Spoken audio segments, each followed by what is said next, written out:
Hi everyone. I am so angry right now. I can't believe I'm gonna talk about The Last Airbender.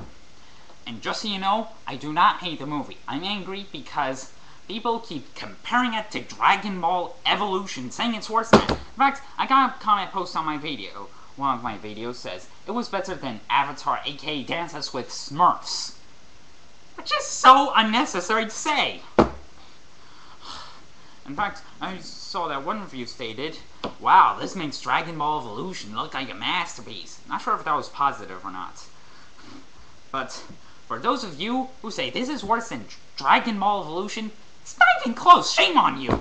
I mean, I swear to even compare this song to DBE is foolish. I mean, apart from the names of the characters and the idea of the Dragon Balls themselves, absolutely nothing from Dragon Ball or Dragon Ball Z was represented in the movie. Well, of course, I don't know much since I haven't seen every episode of Dragon Ball yet and never seen an episode of DBZ. I mean, his Dragon Ball Evolution may have been one of the worst movies of all time, and The Last Airbender is probably one of the best guilty pleasure movies of all time. I mean, there was almost nothing from Dragon Ball or Dragon Ball Z and DBE, and stuff that were from the show were fused together and rewritten into a big muddled mess. So, if Last Airbender was anything like DBE, and then apart from the names of the characters and the ideas of the Avatar and the elements themselves, absolutely nothing from Avatar Last Airbender would be represented in the movie. And the stuff that would be from the show would be fused together and rewritten into a big muddled mess. And I read one comment saying that they did do that with The Last Airbender, which is untrue. I mean, they did fuse some stuff together and rewrite some stuff, but not to any mess at all, just in a way to make the movie accurate to the series. Kind of like a comic book movie, and you don't call that big muddled up mess. So, I mean, if The Last Airbender was anything like Dragon Ball Evolution, then Aang would be a 16-year-old high school student with hair, living in the city with Monkey Yatso training with him, and in order for Aang to become an official monk, he has to shave his head after completing each task. And so, on his 16th birthday, Monkey Yatso gives him a present, which are 4 toys showing that he's the Avatar. And Aang goes to high school, where Katara is his high school crush, who dates a boy at school named Jet, who picks on Aang a lot. Oh, plus, Appa and Momo would not be mentioned at all and not be included at all. And Aang learns about this upcoming solar eclipse in his high school class, and there's some brief superstitions about it. And also, in one scene in the movie, Katara have trouble opening her locker, and Aang uses his airbending to open it up. Then Katara comes to Aang asking about his airbending, then invites her to a party at her house. And Katara's parents would not be mentioned at all, and she would have no necklace, nor no hair loopies, and she would be an only child. And Aang shows up at the party and beats up Jet and his gang. And she then tells Katara that he's the Avatar and master of all the elements, or at least plans to. And while away at the house, Monkey Yatso encounters Fire Lord Ozai with a sidekick named Ty Lee. And they look for the Avatar, and he's not there, so they firebended the house apart, burning it with Monkey Yatso inside. Aang gets back and finds Monkey Yatso dying, and he tells him what happens, then tells him to go into the city and find the Master Paco and tell him the news. And next morning, Aang buries Monkey Yatso, then brings an encounter in his house, who would be Suki, who instead of being a warrior, she'd be a bounty hunter, and she'd wear no makeup and have no fans, just guns. Only be a fan in case of emergency. And she'd ride a motorcycle. Now, she's there to find him and to let everyone know, but then Aang tells him about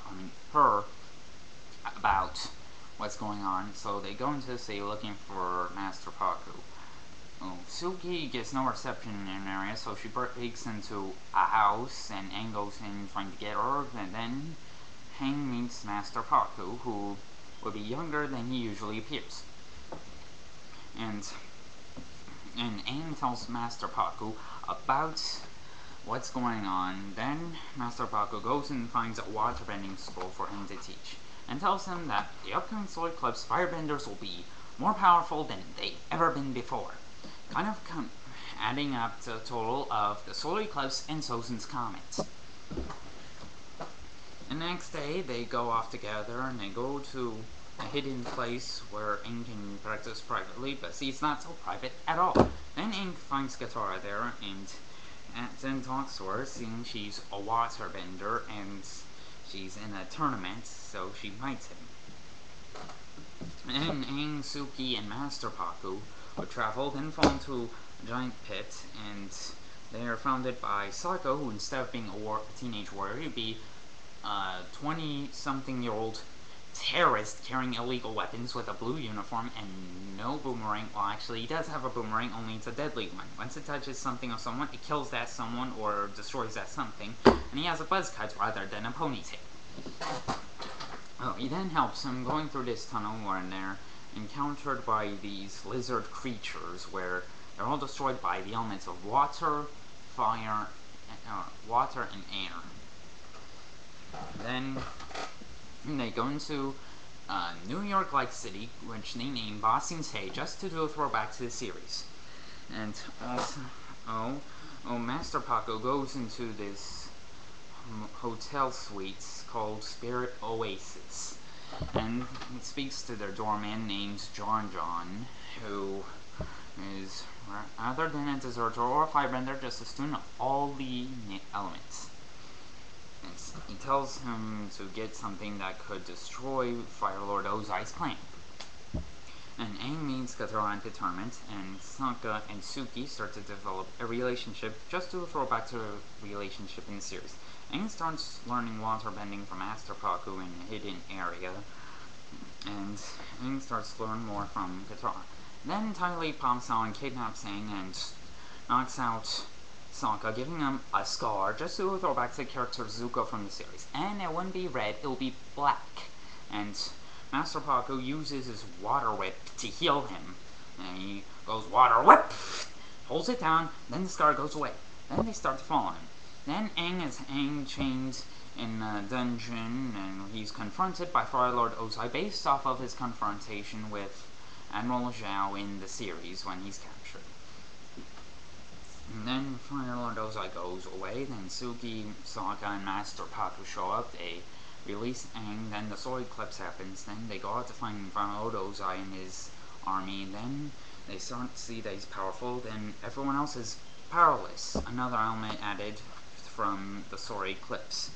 So, the only one who's powerful is Aang, so only Sokka and Suki use their guns to fight them off, while Aang uses his airbending and the waterbending started to learn, while Master Paku just uses some martial arts fighting, where he's knocked out, then killed, then Aang is able to wipe out a lot, while Fire Lord Ozai goes up to his pond, grabs a fish, then kills it, which makes the Solar Eclipse go on longer, adding in the death of the moon spirit.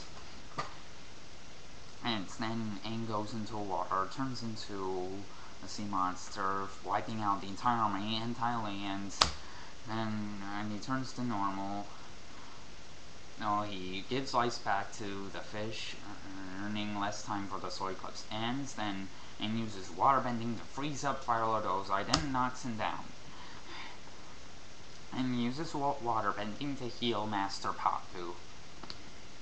And he's back to life. Then they go back and get Katara, and Katara starts to develop a bigger relationship with Aang.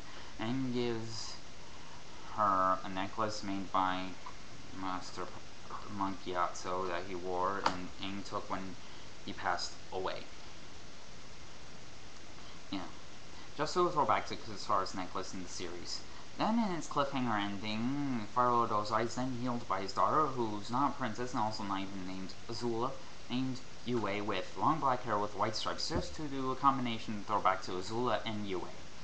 And Fire Lord Ozai starts to see he has no firebending left, then tells Yue to go out and find the Avatar and kill him. And yes, what I said right there was similar to how close Dragonball Evolution was to the show. And yes, it was the same plot from DBE, but only Avatar-wise. So now you see, it's not that close to DBE. I mean, Dragon Ball Evolution, everyone keep agreeing that's bad. And The Last Airbender, people have trouble agreeing whether it's good or bad. So now you see, it's not that close to DBE. Well, not even close at all. So, hope you listen to me. Bye.